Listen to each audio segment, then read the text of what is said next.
ഓം നമോ വെങ്കിടേശായ. നമസ്കാരം. ആത്മീകം കുടുംബത്തിൻ്റെ പുതിയൊരു പതിവിലേക്ക് എല്ലാവർക്കും സ്വാഗതം. ഇന്ന് തിങ്കളാഴ്ച ദിവസവും അതിനോടൊപ്പം തന്നെ വരുന്ന കൃത്തിക നക്ഷത്രവും കൂടിയാണ്. കൃത്തിക നക്ഷത്രം എന്ന് പറയുമ്പോൾ അതായത് കാർത്തിക നക്ഷത്ര ദിവസം. ഈ ഒരു ദിവസം എന്ന് പറയുമ്പോൾ നമുക്ക് എല്ലാവർക്കും ഓർമ്മയിൽ വരുന്നത് മുരുക ഭഗവാനെയാണ്. മുരുക ഭഗവാന് ഒരുപാട് വിശേഷപ്പെട്ട ദിവസങ്ങൾ ഉണ്ടെങ്കിൽ പോലും കൃത്തിക, ഷഷ്ഠി, തൈപ്പൂയം, വൈകാശി വിശാഖം തുടങ്ങിയവയെല്ലാം വളരെയധികം പ്രാധാന്യം അർഹിക്കുന്ന ഒന്നാണ്. സുബ്രഹ്മണ്യ സ്വാമിയെ കുഞ്ഞായിരിക്കുമ്പോൾ തന്നെ ചേർത്ത് പിടിക്കുകയും താലോലിക്കുകയും ലാളിക്കുകയും ചെയ്ത് വളർത്തിയ സ്ത്രീകളാണ് കാർത്തികൈ പെൺകൾ എന്നറിയപ്പെടുന്ന കാർത്തിക സ്ത്രീകൾ. ഇവർക്ക് ശിവഭഗവാൻ ഒരു പ്രധാനപ്പെട്ട അനുഗ്രഹം നൽകിയിരുന്നു. എന്താണെന്നാൽ മാസം തോറും വരുന്ന കൃത്തിക നക്ഷത്രത്തിൽ ആരൊരാൾ വ്രതമനുഷ്ഠിച്ച് മുരുക ഭഗവാനെ പ്രാർത്ഥിക്കുന്നുവോ, വഴിപാട് ചെയ്ത് പൂജിക്കുന്നുവോ അവർക്ക് സകല സമ്പത്തും അതായത് സകല സെൽവങ്ങളും വന്നു ചേരുമെന്ന് അനുഗ്രഹം നൽകിയിട്ടുണ്ട്. അതിനനുസരിച്ച് നമ്മൾ കൃത്തിക നക്ഷത്ര ദിവസത്തിൽ വ്രതമനുഷ്ഠിച്ച് സുബ്രഹ്മണ്യ സ്വാമിയെ വഴിപാട് ചെയ്ത് പ്രാർത്ഥിച്ചു വന്നാൽ എത്ര വലിയ ദുരിതങ്ങളാണെങ്കിലും അതില്ലാതായി തീരുമെന്നാണ് പറയുന്നത്. പക്ഷേ ഇന്നത്തെ സാഹചര്യത്തിൽ ഒരുപാട് വ്രതങ്ങൾ നോൽക്കുന്ന ആളുകളുണ്ടാവും. അതുപോലെ തന്നെ ചിലർക്കാണെങ്കിൽ ഓരോ അസുഖങ്ങൾ ഉണ്ടാകും. മരുന്ന് കഴിക്കുന്നത് കാരണം വ്രതങ്ങളൊന്നും അനുഷ്ഠിക്കാൻ സാധിക്കുന്നില്ല എന്ന് പറയുന്നവരുണ്ടാകും. എങ്കിലും അവർക്കും മുരുക ഭഗവാന്റെയും ശിവഭഗവാന്റെയും പരിപൂർണ അനുഗ്രഹം കിട്ടുവാൻ വേണ്ടി ഇന്ന് കൃത്തിക നക്ഷത്ര ദിവസത്തിൽ രാത്രി 12-നുള്ളിൽ ചൊല്ലേണ്ട ഒരു അത്ഭുത മന്ത്രമാണ് ഞാൻ ഇവിടെ പറയുവാൻ പോകുന്നത്. ഷഷ്ഠി വ്രതം എന്ന് പറയുമ്പോൾ നമ്മൾ അത് സന്താന ഭാഗ്യങ്ങൾക്ക് വേണ്ടിയും ഐശ്വര്യത്തിന് വേണ്ടിയും സന്താനങ്ങളുടെ ഉയർച്ചയ്ക്ക് വേണ്ടിയും കുടുംബത്തിൽ പ്രശ്നങ്ങളില്ലാതിരിക്കുവാൻ വേണ്ടിയും എന്നിങ്ങനെ ഒരുപാട് കാര്യങ്ങളുണ്ട്. പക്ഷേ കൃത്തിക എന്ന് പറയുമ്പോൾ പ്രധാനമായും സാമ്പത്തിക ബുദ്ധിമുട്ടുകൾ മാറ്റിയെടുക്കുവാനുള്ള ഒരു അത്ഭുത ദിവസം എന്നാണ് പറയുന്നത്. ഒരു പക്ഷേ നിങ്ങൾക്ക് തോന്നാം എങ്ങനെ കൃത്തിക വ്രതം എടുക്കുന്നത്, എങ്ങനെയാണ് ഇത് നമ്മൾ അനുഷ്ഠിക്കേണ്ടതെന്ന്. ഞാനൊരു കാര്യം പറയാം. ഒരുപാട് ബുദ്ധിമുട്ടാണ്, സാമ്പത്തികപരമായിട്ട് ഒരുപാട് പിന്നോക്കം നിൽക്കുകയാണ്, കടം കൊണ്ട് പൊറുതിമുട്ടി നിൽക്കുകയാണ്, എൻ്റെ ജീവിതത്തിൽ ഒരു മാറ്റവുമില്ല എന്ന് പറയുന്നവർ ഒരു കാര്യം മാത്രം ചെയ്യുക. ഇന്നത്തെ കൃത്തിക വ്രതം എന്തായാലും അനുഷ്ഠിക്കാൻ സാധിക്കില്ല. പക്ഷേ മാസം തോറും വരുന്ന കൃത്തിക നക്ഷത്രത്തിൽ അതായത് 6 മാസം തുടർച്ചയായിട്ട് കാർത്തിക വ്രതം അനുഷ്ഠിച്ച് മുരുക ഭഗവാനെ വഴിപാട് ചെയ്ത് പ്രാർത്ഥിച്ചു വരിക. ഈ 6 മാസത്തിനുള്ളിൽ നമ്മുടെ സാമ്പത്തിക ഉയർച്ച അനുഭവപ്പെടുന്നത് നമുക്ക് തിരിച്ചറിയുവാൻ സാധിക്കും. അതുപോലെ കടം പ്രശ്നങ്ങൾ ഇല്ലാതെ പോകുന്നത് നമുക്ക് തിരിച്ചറിയുവാൻ സാധിക്കും. അതുമാത്രമല്ല, പണയപ്പെടുത്തിയ സ്വർണങ്ങൾ തിരിച്ചെടുക്കുവാൻ സാധിക്കും. സ്വന്തമായിട്ട് ഭൂമി വേണോ, വീട് വേണോ, എന്താണെങ്കിലും മുരുക ഭഗവാന്റെ അനുഗ്രഹം കൊണ്ട് നമുക്ക് നേടിയെടുക്കുവാൻ സാധിക്കും. ഞാൻ പറയുന്നത് നിങ്ങൾക്ക് വിശ്വാസമില്ല എന്നുണ്ടെങ്കിൽ നിങ്ങൾ വെറുതെ ആണെങ്കിൽ പോലും 6 മാസം കാർത്തിക വ്രതം അനുഷ്ഠിച്ചു നോക്കുക.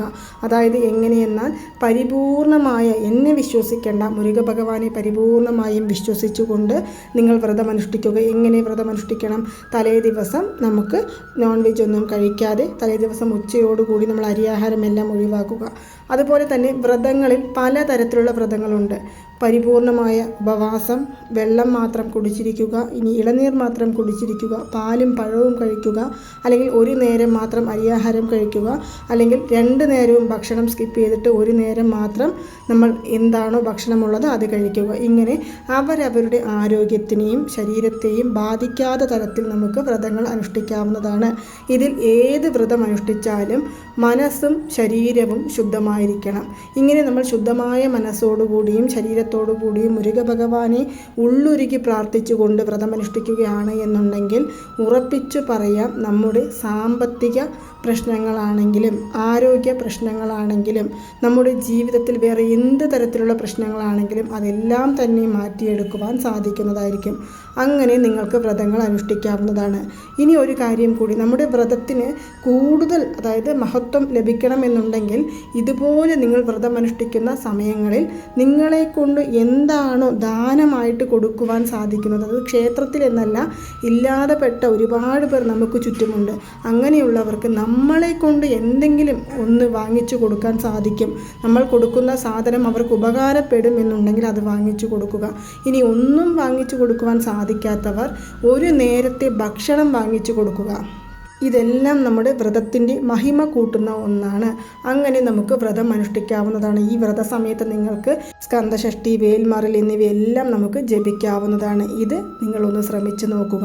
ഇനി നമ്മൾ വ്രതം അനുഷ്ഠിക്കുന്നവരാണെങ്കിലും അല്ലാത്തവരാണെങ്കിലും ചൊല്ലേണ്ട ഒരു അത്ഭുത തിരുനാമത്തെക്കുറിച്ചാണ് പറയുവാൻ പോകുന്നത്.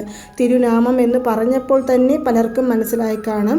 തിരുനാമങ്ങൾ ചൊല്ലുവാനോ നമ്മൾ എഴുതുവാനോ മനസ്സിൽ വിചാരിക്കുവാനോ ഒന്നും തന്നെ നമുക്ക് യാതൊരു തരത്തിലുള്ള കാര്യങ്ങളും ശ്രദ്ധിക്കേണ്ടതായിട്ടില്ല. നോൺ വെജ് കഴിച്ചിട്ടുണ്ട്, പീരിയഡ്സ് ആണ്, പുലവാലായ്മയാണ് എന്നൊന്നും നമ്മൾ ശ്രദ്ധിക്കേണ്ട. ഭഗവാന്റെ മറുപേരിനെയാണ് ഈ തിരുനാമം എന്ന് പറയുന്നത്. ഇന്നു രാത്രി 12 മണി വരെയും സമയമുണ്ട്. ഈ ഒരു സമയത്തിനുള്ളിൽ നമ്മൾ മനസ്സുരുകിക്കൊണ്ട് മുരുക ഭഗവാനെ മനസ്സിൽ ധ്യാനിച്ചുകൊണ്ട് ഈ തിരുനാമം നമുക്ക് ചൊല്ലാവുന്നതാണ്. എത്ര തവണ ചൊല്ലണം എന്ന് ചോദിക്കുകയാണെങ്കിൽ ചുരുങ്ങിയത് നിങ്ങൾ 6 പ്രാവശ്യം ചൊല്ലുക. നിങ്ങളെക്കൊണ്ട് മനസ്സിരുത്തിക്കൊണ്ട് ചൊല്ലുവാൻ സാധിക്കുമെന്നുണ്ടെങ്കിൽ നിങ്ങൾ 36 പ്രാവശ്യം ചൊല്ലാവുന്നതാണ്. ചുരുങ്ങിയത് 6, കൂടിയാൽ 36, അതിൽ മുകളിലും നമുക്ക് ചൊല്ലാം. എത്ര പ്രാവശ്യം വേണമെങ്കിലും ചൊല്ലാം. ഇനി എഴുതാൻ ആഗ്രഹിക്കുന്നവരാണെങ്കിൽ പച്ച നിറത്തിലുള്ള മഷിയുള്ള പേനയെടുത്ത് ഞാൻ ഇവിടെ പറയുന്ന ഈ തിരുനാമം നമുക്ക് 108 പ്രാവശ്യം എഴുതാവുന്നതാണ്. ഇത് എഴുതുമ്പോൾ നമ്മുടെ എല്ലാ സാമ്പത്തികപരമായ പ്രശ്നങ്ങളും ഭഗവാൻ മാറ്റി തന്നു എന്ന് പരിപൂർണമായും വിശ്വസിച്ചുകൊണ്ട് നമുക്ക് എഴുതാം. എവിടെ ഇരുന്നു കൊണ്ട് എഴുതണം അല്ലെങ്കിൽ ചൊല്ലണം? ശുദ്ധമായ ഒരു സ്ഥലത്ത് താഴെ തറയിൽ ഒരു ചെറിയ തുണി വിരിക്കാം. വിരിച്ച് നമ്മൾ കിഴക്ക് ദിശയോ പടിഞ്ഞാറ് ദിശയോ വടക്കു ദിശയോ നോക്കിയിരിക്കാം. അതിനുശേഷം കണ്ണുകളടച്ച് ഭഗവാനെ മനസ്സിൽ ധ്യാനിച്ചുകൊണ്ട് ഞാൻ ഇവിടെ പറയുന്ന ഈ ഒറ്റ വരി തിരുനാമം നമുക്ക് ചൊല്ലാവുന്നതാണ്. ഓം ശ്രീം ശെൽവ മുത്തുക്കുമരായ നമ. ഓം ശ്രീം ശെൽവ മുത്തുക്കുമരായ നമ. ഓം ശ്രീം ശെൽവ മുത്തുക്കുമരായ നമ. ഓം ശ്രീം ശെൽവ മുത്തുക്കുമരായ നമ. ഈ ഒരു തിരുനാമമാണ് നമ്മൾ ഇന്ന് എഴുതുകയോ ചൊല്ലുകയോ ചെയ്യേണ്ടത്. മറക്കാതെ ചൊല്ലുക. നമുക്ക് വലിയ ചിലവുകളൊന്നുമില്ല. നമ്മുടെ ആഗ്രഹങ്ങളെല്ലാം ഭഗവാൻ നിറവേറ്റി തരുന്നുമുണ്ട്. അത് മാത്രമല്ല, നമ്മുടെ കഷ്ടപ്പാടുകളിൽ തുണയായി ഭഗവാൻ എന്നും നിൽക്കുന്നുണ്ട്.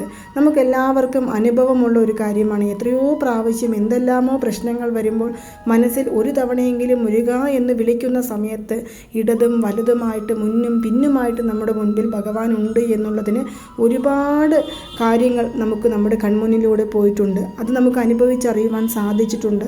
അതെല്ലാം സാക്ഷാൽ മുരുക ഭഗവാന്റെ അനുഗ്രഹം കൊണ്ട് തന്നെയാണ്. അങ്ങനെയുള്ള മുരുക ഭഗവാനെ മനഃശുദ്ധിയോടുകൂടിയും പരിപൂർണ്ണ വിശ്വാസത്തോടുകൂടിയും നമ്മൾ വിളിക്കുകയാണെങ്കിൽ വിളിച്ചാൽ വിളിപ്പുറത്തെത്തും ഭഗവാൻ എന്നാണ് പറയുന്നത്. വേലായിട്ടാണെങ്കിലും മയിലായിട്ടാണെങ്കിലും നൃത്തരൂപത്തിലാണെങ്കിലും ഒരു ബാലമുരുകൻ്റെ രൂപത്തിലാണെങ്കിലും പഴനി ആണ്ടവൻ്റെ രൂപത്തിലാണെങ്കിലും തിരുച്ചെന്തൂർ സെന്തിൾ ആണ്ടവൻ്റെ രൂപത്തിലാണെങ്കിലും നമ്മുടെ സ്വാമിമലയിലെ മുരുക ഭഗവാനായിട്ടാണെങ്കിലും ഇങ്ങനെ ഏത് രൂപത്തിൽ വേണമെങ്കിലും ഭഗവാൻ നമുക്ക് നമ്മുടെ മുൻപിൽ ദർശനം തരുന്നതായിരിക്കും. പല സന്ദർഭങ്ങളിലും നമുക്കത് അനുഭവിച്ചറിയുവാനും സാധിച്ച ഒരു കാര്യങ്ങളാണ്.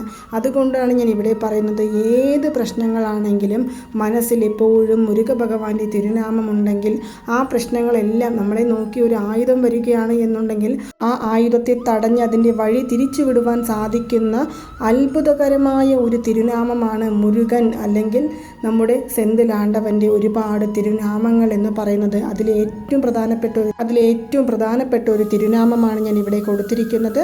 മറക്കാതെ ചൊല്ലുകയോ എഴുതുകയോ ചെയ്യാം. ആർക്കു വേണമെങ്കിലും ഇന്നത് ചൊല്ലാവുന്നതാണ്. രാത്രി 12 മണിക്കുള്ളിൽ നിങ്ങൾ മറക്കാതെ ഒരു കാര്യവും ചിന്തിക്കേണ്ടതില്ല. നമ്മുടെ ഏതാഗ്രഹം നിറവേറണമെന്ന് നിങ്ങൾ ചിന്തിക്കേണ്ടതില്ല. ഒന്നും മനസ്സിൽ കരുതാതെയാണെങ്കിലും ഇന്നിത് ജപിക്കാവുന്നതാണ്. ജപിച്ച ഉടൻ തന്നെ ഫലം തരുന്ന ഒരു അത്ഭുത തിരുനാമമാണ് നമ്മളിപ്പോൾ ഇവിടെ കണ്ടത്. നിങ്ങൾക്ക് എല്ലാവർക്കും ഈ ഒരു വീഡിയോ ഇഷ്ടമായി കാണുമെന്ന് വിശ്വസിക്കുന്നു.